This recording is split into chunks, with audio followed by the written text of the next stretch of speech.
Letter converted Hindi में, sorry okay Urdu में। तो वो क्या है, पहले क्रिश्चियन थे। आपने कहा वो गैर मुस्लिम उर्दू जानता है, हिंदी जानता है, और आप सवाल पूछे अंग्रेजी में, उसको सवाल तो समझने दो, बराबर ना। आपने कहा कि वो हिंदी जानते हैं तो हिंदी में सवाल कीजिए। मेरी अंग्रेजी और अच्छी है माशाअल्लाह, लेकिन हम जो सवाल जवाब कर रहे हो गैर मुसलमान के लिए कर रहे, तो आप हिंदी या उर्दू में पूछिए। सर इनका सवाल ये है कि मैंने उनको बोला कि हुजूर अनवर सल्लल्लाहु अलैहि वसल्लम जो है सारे आलमों के लिए आए हैं, लास्ट पैगंबर है, is a seal of profits. तो आप बोले कि मैं उनको समझा कि बाइबल में, यानी आप ही के, मैं QTV पे प्रोग्राम्स देखता हूँ और उसी का मैं इनको समझाया।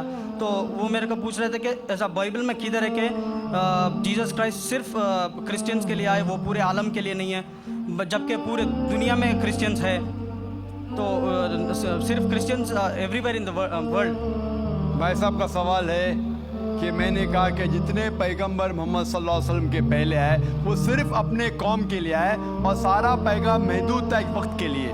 तो वो ये पूछते हैं कि बाइबल में कहाँ लिखा है कि ईसा अलैहिस्सलाम सिर्फ यहूद के लिए आए थे। मैं पहले कुरान मजीद का हवाला दूंगा। कुरान में कहा गया है सूरह अल इमरान सूरह नंबर 3 आयत नंबर 49, सूरह अल इमरान चैप्टर 3 वर्स 49, ईसा अलैहिस्सलाम बनी इसराइल के लिए भेजे गए थे।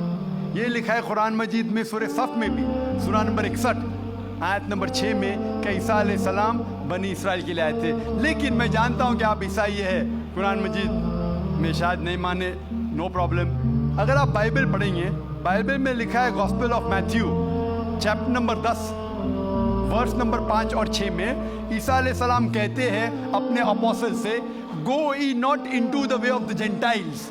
जेंटाइल्स के मानी हैं नॉन जूज, यहूद के अलावा, अगर चाहे वो मुस्लिम हो, हिंदू हो, क्रिश्चियन हो, उन्हें कहते हैं जेंटाइल्स। ईसा अलैहिस्सलाम कहते हैं अपने शागिर्दों से, अपोस्टल से, go ye not into the way of the Gentiles, enter ye not into the city of the Samaritans, but rather go to the lost sheep of the house of Israel. आप गैर यहूद लोगों के पास मत जाओ, उनके शहर में मत जाओ, एंटर मत करो, लेकिन rather go to the lost sheep of the house of Israel, उनके पास जाओ जो यहूद लोग हैं, जो भटके हुए लोग हैं, जो यहूदी लोगों में से जो भटक गए हैं अपने दीन से, उनके पास जाओ। ईसा अलैहिस्सलाम फरमाते हैं गॉस्पेल ऑफ मैथ्यू में चैप्टर नंबर 15 वर्स नंबर 24 में, I have not been sent but to the lost sheep of the house of Israel. मैं नहीं भेजा गया हूं लेकिन सिर्फ वो यहूदी लोग के लिए जो भटक गए हैं, ईसा अलैहिस्सलाम कहते हैं।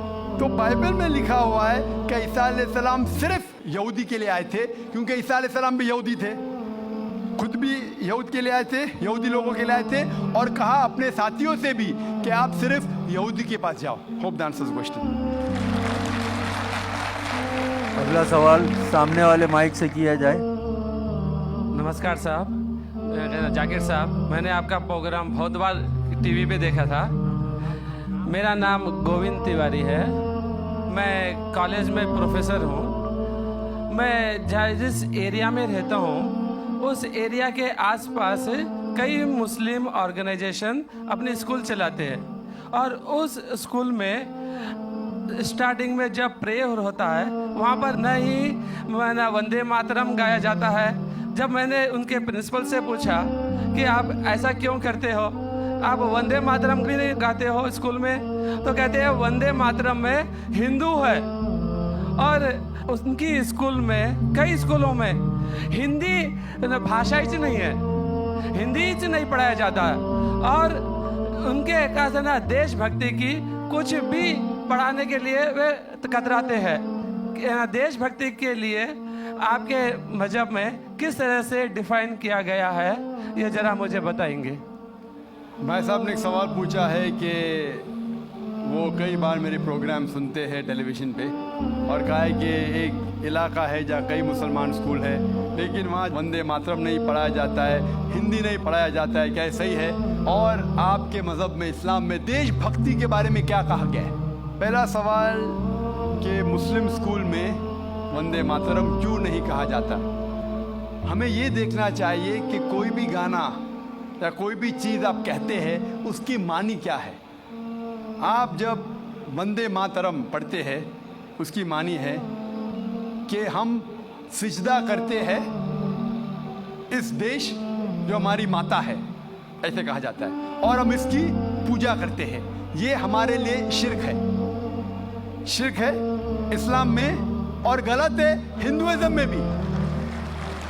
हिंदुइज्म में भी आपको इबादत सिर्फ करना चाहिए एक खुदा की, धरती की नहीं। तो हिंदुइज्म में भी गलत है, क्रिश्चियनिटी में भी गलत है, इस्लाम में ही गलत है। लेकिन आम हिंदू अपने मजहब को नहीं जानते, अपनी मजहबी किताबें नहीं पढ़े हैं, इसीलिए कोई भी आप गाना गाते हैं, अगर उसके मानी खुदा के खिलाफ है, अल्लाह सुब्हानहू व तआला के खिलाफ है, भगवान के खिलाफ है, तो ऐसा गाना गाना गलत है।